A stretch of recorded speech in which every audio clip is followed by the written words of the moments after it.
thank you so much for your comment. Thank you, Abdus. I thank you so much for your patience. Okay, so this is the last presentation, and I'll go ahead and start. This is kind of an interesting topic that I started researching the risk premium technique and about 7-8 years ago when I was in my PhD program, like Jinsuk in his paper. And I started playing around with it, testing the coefficients, and I was mainly working off of a paper that came out of the Federal Reserve Bank of St. Louis, Fred, which was a working paper, and it went and looked at technical indicators and how well they timed the risk premium in addition to macro fundamentals. And so I spent a little bit of time in Louisiana, in New Orleans at Tulane University, working with their student investment fund. And they had a industry sponsor that would do a algorithmic trading club. And so the faculty that helped out with the industry sponsor had a paper, which was this working paper, not my paper, but the working paper from the Federal Reserve Bank of St. Louis, which showed you can use both technical indicators and macro fundamentals to forecast risk premia. So I got pretty interested in the paper, and the kind of hot topic there was, well, let's get into the research we have here, and we can talk more about that as we go along. So we test the Ichimoku cloud along other technical indicators to forecast risk premium in the US, and we extend it also to foreign markets. We also have a two-part study where we take the technical indicators that have been shown previously to work well in the US and extend those also to foreign markets.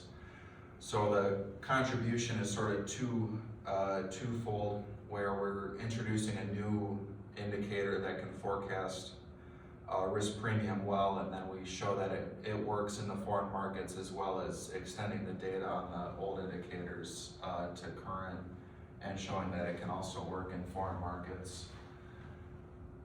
We provide initial justification for using the Ichimoku cloud and provides the summary statistics and initial test results. We compare the results with the major markets such as France, Germany, UK. We extend the other indicators to the same markets plus Japan. We find that the Ichimoku cloud works really well in the markets that we test, better than both the moving average and momentum in all the markets. And so it's a little hard to see with the light, but the Ichimoku cloud originated in Japan in the last century and has recently been adopted in the US. A good primer on it is in the book by David Linton, UK 2010. It's easily related to the moving average, which is commonly used in momentum studies, but rather than taking the simple mean of price, it takes the midpoint of the high and low over a set number of periods. And like the previous studies, we used the default periods, which was outlined in the print literature, so nothing's optimized. This is the first paper to empirically test the Ichimoku cloud alongside other indicators for risk premium forecasting in the US. It's also the first paper that extends the use of technical indicators for risk premium forecasting in foreign markets. Macro fundamentals have been shown dating back to forecast risk premium, dating back to Goyle and Welch 2008, using treasury bills, book to market, treasury bonds, among other indicators. Neely et al. 2016 update the work by including technical indicators alongside macro fundamentals. They use principal component analysis to uncover factor loadings on the different groups of indicators and find that technical indicators both can forecast, but technical indicators actually do a better job, namely the moving average. What they say is that the technical indicators pick up on omitted fundamentals that aren't available, something like political uncertainty or indicators that we know exist but we don't actually have an index for.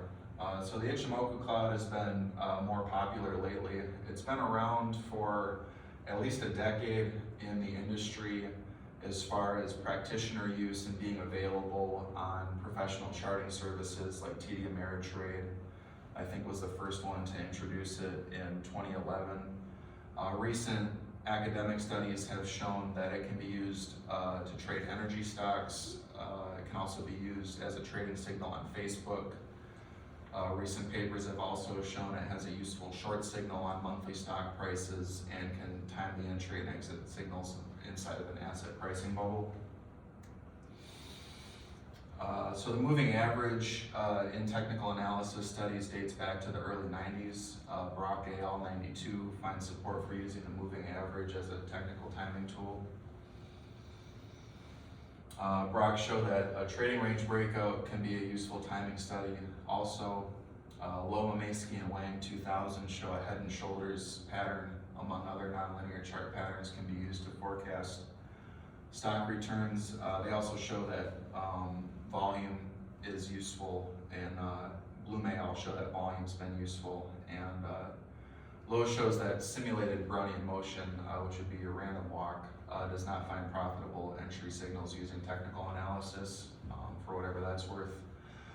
But volume is used in Bloom 94. It's also used in the study by the Federal Reserve Bank in 2016 to forecast risk premiums. So stay tuned for some results on that. More recently, Han et al. 2013 have shown the moving average to be a profitable timing tool for portfolios sorted by size and volatility. The significance there is that technical analysis is more useful in trending markets or volatile markets. The US stock market has been in an uptrend since inception. An uptrend is higher peaks and troughs over time.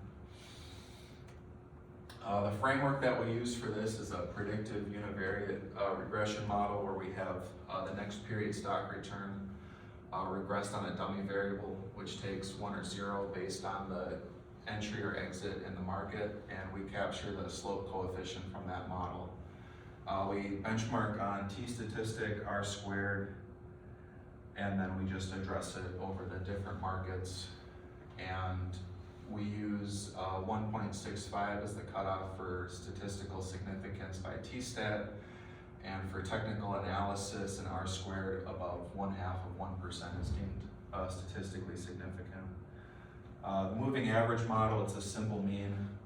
Then we take 1 if the current moving average is above, there's 2 moving averages. There's a short period and a long period. So if the short period moving average is above the long period, that's a 1, and that would forecast for the next period. So everything is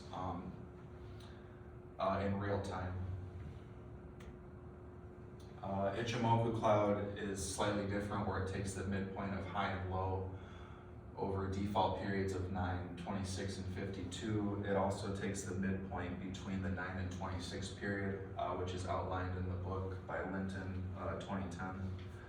Unbalanced volume is a little different. It looks at the up prices and the down prices and enacts volume on the up and down prices, and then creates a smooth average of that indicator. And then we have our buy and sell signals similar to the moving average, where we take our own moving average from unbalanced volume in the current period to forecast for the next period. Momentum is the last indicator we use, which is just the rate of change between the current period over 9 and 12 days looked back. And so if the current period is above 9 periods ago, it's a buy, or above 12 periods ago. So into some of the results. First, we just plot the risk premia to see visually from 1915 to 2020. And we start with the Ichimoku. So we're looking at it in the US, Germany, Canada, and the UK over 1988 to 2021. And so this, I believe, is the US market. The slope is in percents, r-squared is in percents. We have very high t-stats, just a single star for everything if it's significant or not. The German stock market, we see significance, and so what this is doing is it's saying, the 1 period, the close is above the 9 period Ichimoku cloud, and using that to forecast the next period stock return, capturing the beta coefficient from that univariate model with the t-stat and the r-squared. And so it's forecasting above 1.5% to almost 2% risk premium, which is high. When we get to the other indicators, we can see the difference, although those are significant also. So the results in Canada, 1.5, 0.99, 1.37, is mostly significant. So some slight variation between some of the indicator pairs between significance. The UK, mostly significant across the board with some really high t-stats and high r-squareds for a technical indicator. Next we show the moving average and momentum, and we match the original time frame from the Fred study, 1950 to 21. In the US, we show for the US, which has been shown previously. We also show for Germany, Canada, France, and Japan, which is unique to this study. For the US, we see moving average, so closes above the 9 period moving average. And these were all default periods that were common in trading. 112, 2 period moving average, 9 period moving average, 2 period, 12 period, 3.9 and 3.12. So we see t-stats are significant almost across the board. And we have slope coefficients about a little better than 0.5%. For momentum, we show that, and we also have on-balance volume, which works really well in the U.S. However, once we get to the end, we'll see there's some data limitations for the foreign markets on volume. Germany moving average, mostly positive across the board, some pretty strong t-stats, so it works pretty well in Germany, if not better than in the US. Momentum works well in Germany too. Next we have Canada.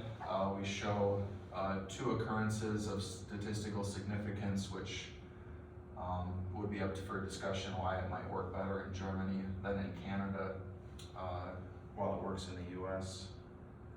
Momentum, we have statistical significance on 1.9, so there's some variation there.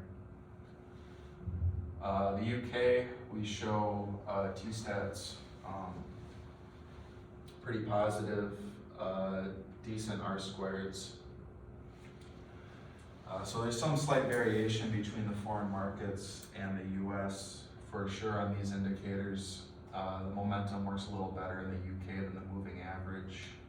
France, we show moving average 1.9 and 1.12 to be statistically significant. Momentum 1.9 and 1.12 are statistically significant. Japan, same thing. Moving average works really well in Japan. So we've got Germany and Japan really strong, other markets mixed, why they work well in one market compared to another.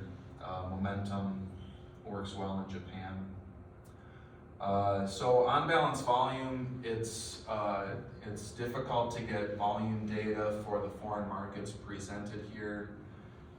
Wasn't able to find anything earlier than 2000, which when reported, there's only one occurrence of statistical significance in all of the markets. However, on a shorter sample with these other indicators, they show a little more significance, but overall similar results. So our intuition would be that, 20 years down the road, when there's more volume data available, that on balance volume should work well alongside these other indicators. So we find promising results for the Ichimoku cloud from 1988 to 21.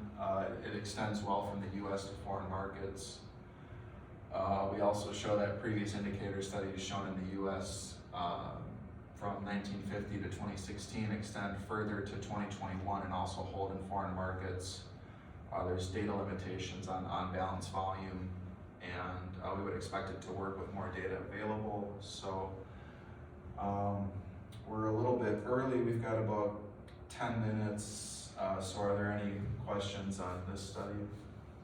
Can you go back to your migration result? I found, no, go back for Japan also. Yeah, sure. I think Japan was right here. Okay, so the R square is not that, this is the significance of the R square, this is the R square value is 1.69 or? It's 1.69%, and so it's a dummy variable used as the indicator. So the R squared tends to be low, and so the paper by Neely et al., which was published in Management Science, they report that an R squared of 0.5%, which would be 0.5 here, would be statistically significant for a technical indicator. So they kind of laid the groundwork for doing moving averages and momentum and on-balance volume for forecasting risk premium. So we're picking up on that and extending it into foreign markets, and then we're just introducing a new tool that's more common now than was available when they ran their study, and testing if that works too. Can you go back looking for the same issues that I, go back further, go further, the result that you can go.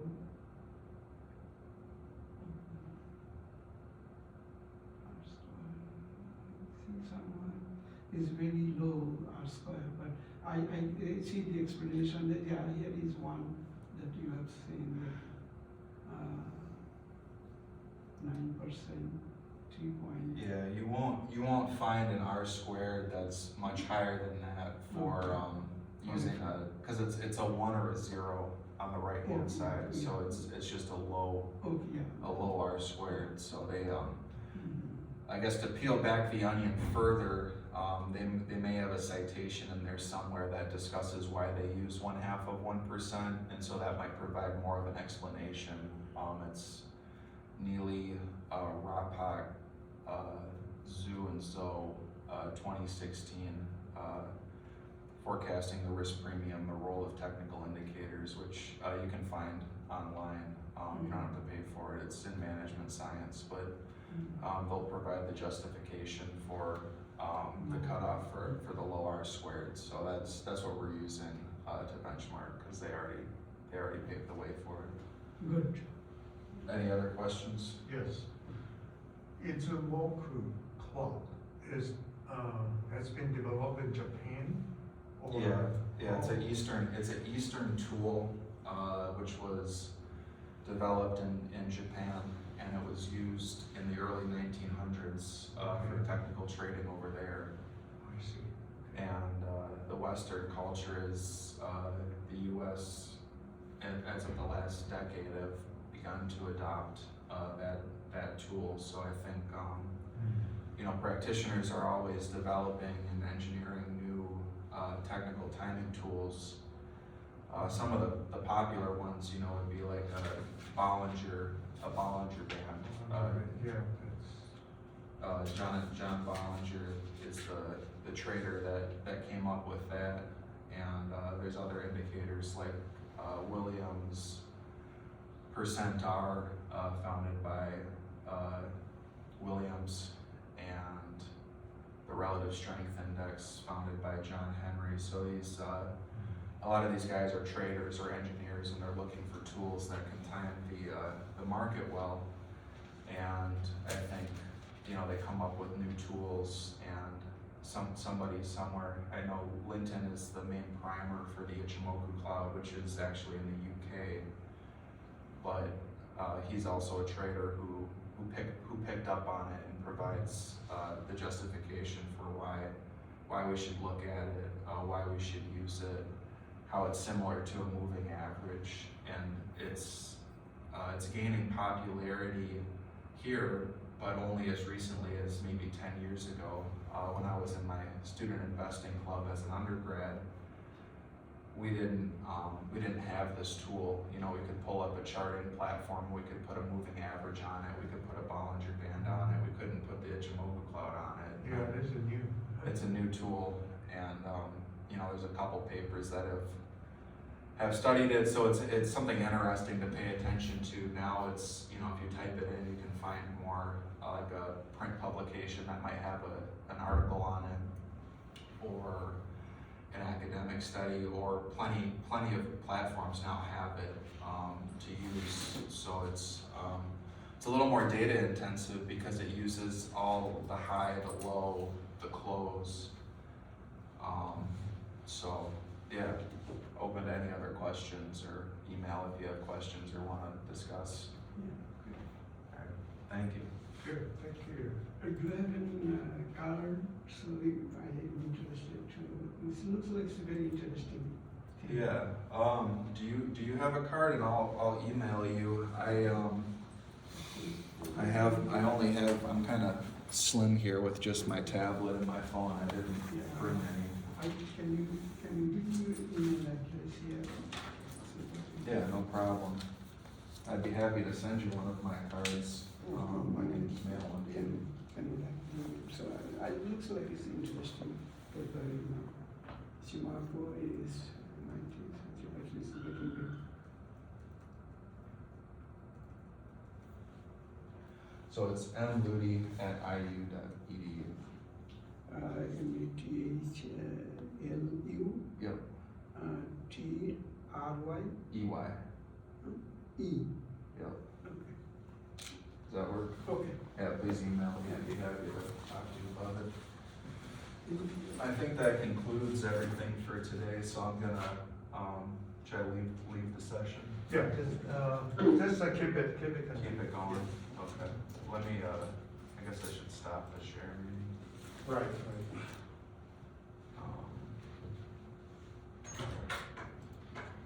Okay. I'm gonna drop that off.